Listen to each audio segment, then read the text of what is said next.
Bagaimana pendidikan di Indonesia? Kali ini kita akan belajar tentang perjalanan pendidikan nasional. Sistem Among adalah pendekatan pendidikan yang diciptakan oleh Ki Hajar Dewantara. Dia beranggapan bahwa sistem Among menyongkong kodrat alamnya anak. Artinya, anak bisa mengembangkan hidup lahir batin menurut kodratnya sendiri-sendiri. Dalam hal ini, ia memandang bahwa pengetahuan dan kepandaian tidak dijadikan sebagai tujuan, tetapi hanya sebuah alat. Pesan kunci yang ingin disampaikan bahwa hasil dari pendidikan adalah kematangan jiwanya dan kebermanfaatannya dalam hidup orang lain. Setelah ini, aku akan mengajak kalian untuk pergi ke Museum Dewantara Kirtigriya yang ada di Yogyakarta untuk belajar bersama mengenai perjalanan pendidikan sebelum kemerdekaan. Yuk ikuti perjalananku! Saat sebelum kemerdekaan, negara Indonesia masih dalam status terjajah. Namun, rakyat Indonesia tetap ingin memperoleh pendidikan.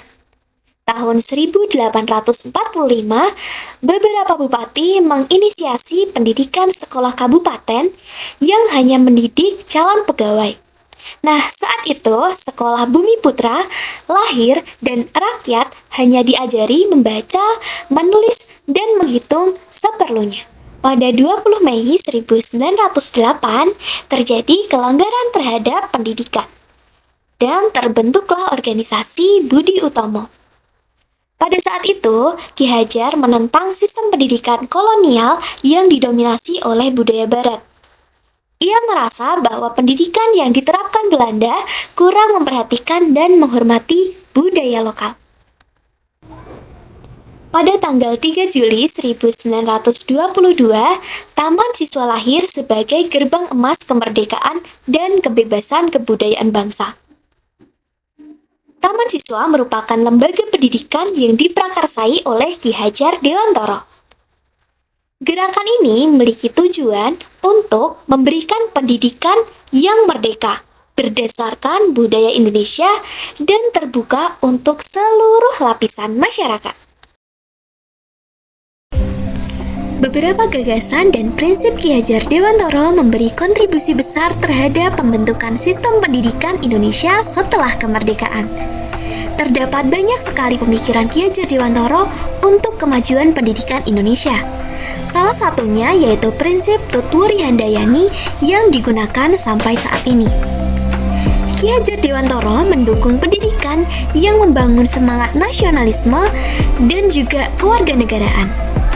Ia mengajarkan bahwa pendidikan harus melibatkan pembentukan karakter dan sikap patriotik untuk memperkuat kesatuan dan identitas nasional.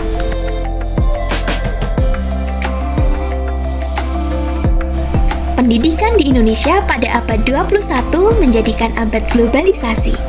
Pada saat itu, pembelajaran tidak terfokus pada kebudayaan saja, akan tetapi juga berfokus pada sikap berpikir kritis dan pemecahan masalah, kecakapan komunikasi kreatif dan juga inovatif, serta kolaborasi atau kerjasama. Sejak saat itu, semua kegiatan pembelajaran harus dilakukan sesuai dengan kurikulum yang telah ditetapkan oleh pemerintah Indonesia. Kurikulum yang digunakan pada saat ini adalah kurikulum merdeka. Pemikiran Ki Hajar Dewantara tersebut diimplementasikan pada kurikulum saat ini. Kurikulum merdeka bertujuan untuk menciptakan pendidikan yang menyenangkan bagi peserta didik dan guru, serta menekankan pada pembelajaran dalam pengembangan aspek keterampilan dan karakter siswa sesuai dengan nilai-nilai bangsa. Pembelajaran yang berpusat pada peserta didik diharapkan dapat mewujudkan peserta didik berkarakter profil pelajar Pancasila.